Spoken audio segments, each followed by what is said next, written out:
1.5 साल के DA arrear पर सबसे बड़ी खबर निकल के आई। केंद्रीय कर्मचारियों के डिमांड पर सरकार ने दे दिया है जवाब। केंद्रीय कर्मचारियों को महंगाई भत्ते के नुकसान के बाद अब डीए एरियर का इंतजार है, जिसकी डिमांड है कि उन्हें भी जल्दी दिया जाए। इस पर सरकार ने राज्यसभा में अपना पक्ष रख दिया है। तो दोस्तों, हम आपको सब डिटेल से बताएंगे। अगर आप हमारे चैनल पर फर्स्ट टाइम विजिट कर रहे हैं तो चैनल को लाइक कर दीजिए, सब्सक्राइब कर दीजिए, साथ ही साथ बेल आइकन को भी बजा दीजिए, ताकि गवर्नमेंट या पेंशन से संबंधित जितनी भी न्यूज आती है उनकी नोटिफिकेशन आप लोगों के पास तुरंत पहुंच सके। तो करते वीडियो को स्टार्ट बिना किसी देरी के। केंद्रीय कर्मचारी और पेंशनरों के पैसे से जुड़ी सबसे बड़ी खबर और महंगाई भत्ते के एरियर को लेकर लगातार डिमांड रखी गई है, लेकिन इस उम्मीद पर पानी फिर गया है। 1.5 साल के एरियर को लेकर सरकार ने साफ मना कर दिया है कि उनका ऐसा कोई विचार नहीं है। केंद्र सरकार ने राज्यसभा में कहा कि 1.5 साल की अवधि के लिए किसी भी तरह का बकाया पेमेंट करने का विचार नहीं है।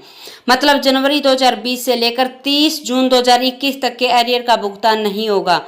सरकार की तरफ से आए इस बयान के केंद्रीय कर्मचारियों को बहुत बड़ा झटका लगा है। हालांकि यूनियन का अब भी मानना है कि वह सरकार से उनको लेकर बात करेगी। तो वित्त मंत्री निर्मला सीतारमण का कहना है कि महंगाई भत्ता और महंगाई राहत को पिछले साल कोरोना वायरस संक्रमण की बढ़ती दिक्कतों को देखते हुए रोका गया था। तो कोविड-19 के चलते यह फैसला इसलिए लिया गया है क्योंकि इससे सरकारी वित्तीय संसाधनों पर कम दबाव पड़े और महामारी की स्थिति में अलग अलग तरीके से संसाधन जुटाना जरूरी था। केंद्रीय कर्मचारियों के अलावा 1 अप्रैल 2020 से लेकर 31 मार्च 2021 तक सांसदों की सैलरी में भी कटौती की जाएगी।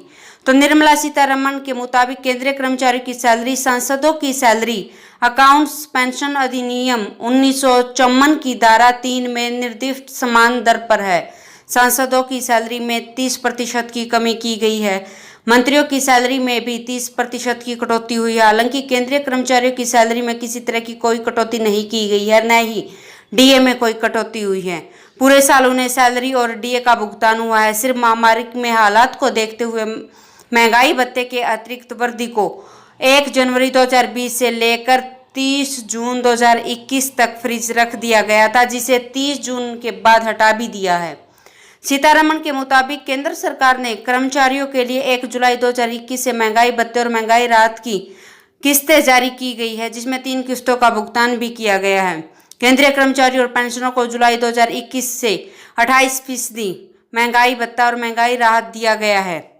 महामारी के चलते रोके गए डीएस में सरकार को 34,402.32 करोड़ रुपए की बचत हुई है। तो इस दौरान महंगाई भत्ते की 3 किस्तें भी रोकी गई थी, जिससे 1 जनवरी 2020, 1 जुलाई 2020 और 1 जनवरी 2021 शामिल थी।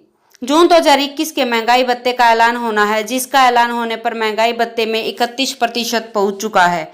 मतलब केंद्रीय कर्मचारियों की सैलरी में 3% की बढ़ोतरी हुई है। हाल में ही जारी AICPI के आंकड़ों से साफ हो चुका है कि जून 2021 में महंगाई भत्ते 3% बढ़ेगा और महंगाई भत्ता अभी 28% पर है, लेकिन 3% और जुड़ने से यह 31% तक पहुंच जाएगा।